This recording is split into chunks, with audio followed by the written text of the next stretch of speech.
Hi friends, welcome to our channel.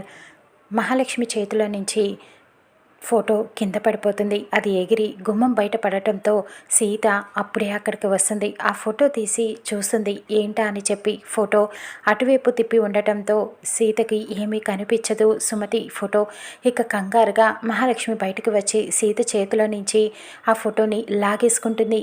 ఏంటత్తయ్య అది అని చెప్పి సీత అడుగుతూ ఉంటుంది. ఫోటో అని చెప్పడంతో ఏంటి, ఎవరి ఫోటో అది అని చెప్పి అడగటంతో నీకు అనవసరం అని మహాలక్ష్మి అంటుంది. ఏంటత్తయ్య, ఏదైనా సీక్రెటా అని సీత ప్రశ్నిస్తూ ఉంటుంది.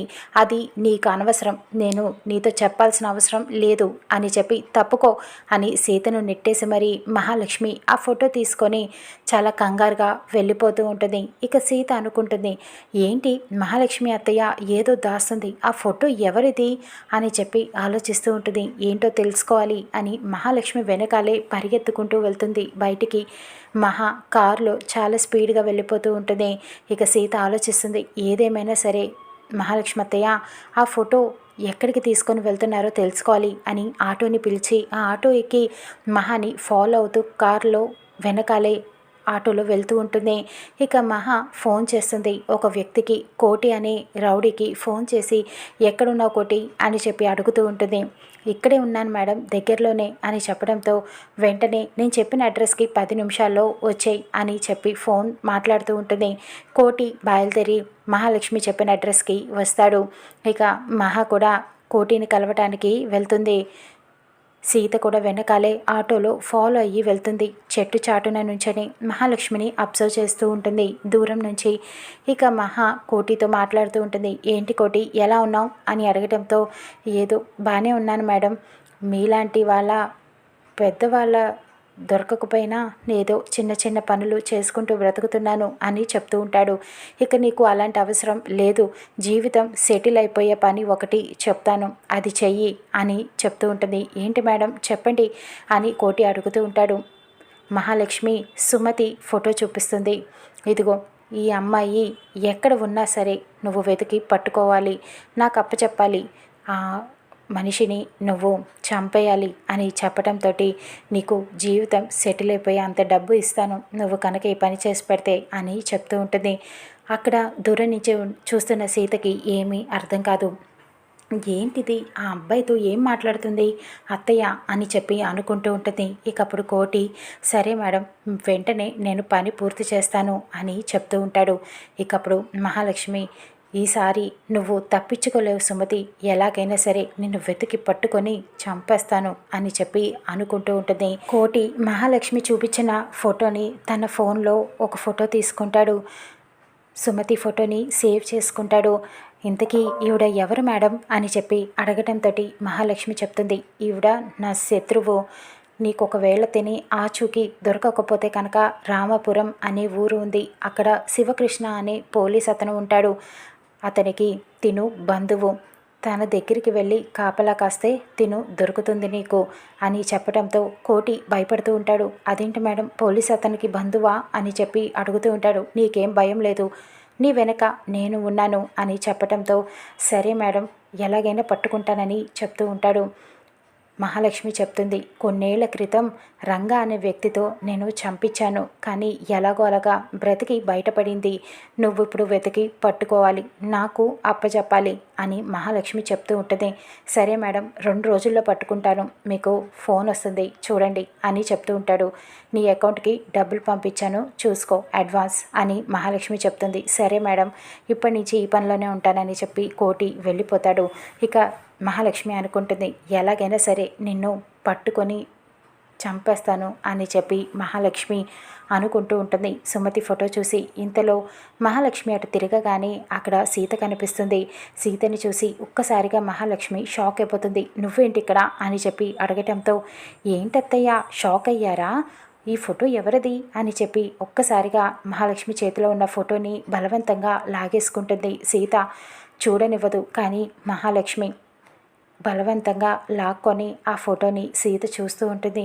ఇదేంటి సుమతి అత్తయ్య ఫోటోనా అని చెప్పి సీత అడుగుతూ ఉంటుంది. అవును అని చెప్పడంతో ఈ ఫోటో చూపించి ఆ వ్యక్తితో ఏం మాట్లాడుతున్నారు అని అడగటంతో అది నీకు అనవసరం అని చెప్పి మహాలక్ష్మి చెప్తూ ఉంటుంది.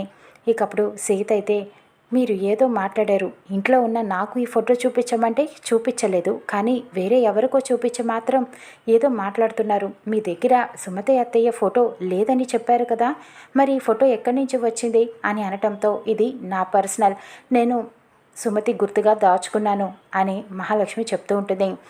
ఎక్కడో సుమతి అత్తయ్య ఫోటోని మీరు స్టోర్ రూమ్లో దాచేశారు, తీసుకొచ్చి నేను బయట పెడితే దాన్ని కాల్ చేశారు, ఇది నమ్మటానికి నిజంగా నేను అత్తయ్య అని చెప్పి అడుగుతూ ఉంటుంది. అదంతా నీకు అనవసరం అని చెప్పి మళ్ళీ సీత చేతిలో నుంచి ఫోటోని లాక్కునే ప్రయత్నం చేస్తూ ఉంటుంది. కానీ సీత మహాలక్ష్మికి ఫోటోని ఇవ్వదు. మీరు అతనితో ఏం మాట్లాడారో చెప్పండి అని అడగటంతో, నీకు చెప్పను, అది నీకు అనవసరం అని అనటంతో, అయితే నేను ఇంటికి వెళ్ళి ఈ ఫోటోని చూపిస్తాను, అందరికీ చెప్తాను అని చెప్పటంతో, చెప్పు, నాకేమైనా భయం అనుకుంటున్నావా అని అనటంతో, చెప్తాను, అయితే మీరు సుమతి అత్తయ్య ఫోటోని ఎందుకు దాచిపెట్టారో ఇంట్లో అందరికీ చెప్తూరు కానీ అని బెదిరిస్తూ ఉంటుంది. ఇక మహాలక్ష్మికి తెలిసిన వాళ్ళు ఒక ఇద్దరు అక్కడ కనిపిస్తారు. ఏంటి మేడం మీరు ఇక్కడ ఉన్నారు అని అడగటంతో, పని మీద వచ్చానని మహాలక్ష్మి చెప్తూ ఉంటుంది. తిను ఎవరు అని సీతని చూపించి అడుగుతూ ఉంటారు వాళ్ళు.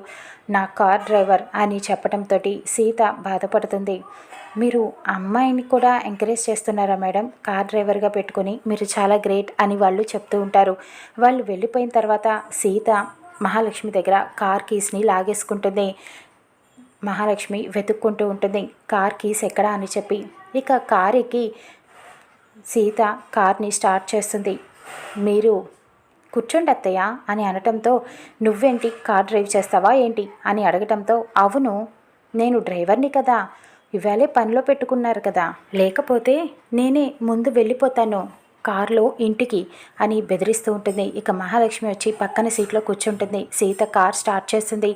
చాలా గజిబిజిగా కార్ని డ్రైవ్ చేస్తూ ఉంటుంది. మహాలక్ష్మి భయపడిపోతూ ఉంటుంది. ఏంటి ఈ కార్ డ్రైవింగు, నాకు కడుపులో తిప్పుతోంది, వామిటింగ్ వచ్చేలా ఉంది అని మహాలక్ష్మి చెప్తూ ఉంటుంది. సీట్ బెల్ట్ పెట్టుకోండి అత్తయ్య అని చెప్తుంది.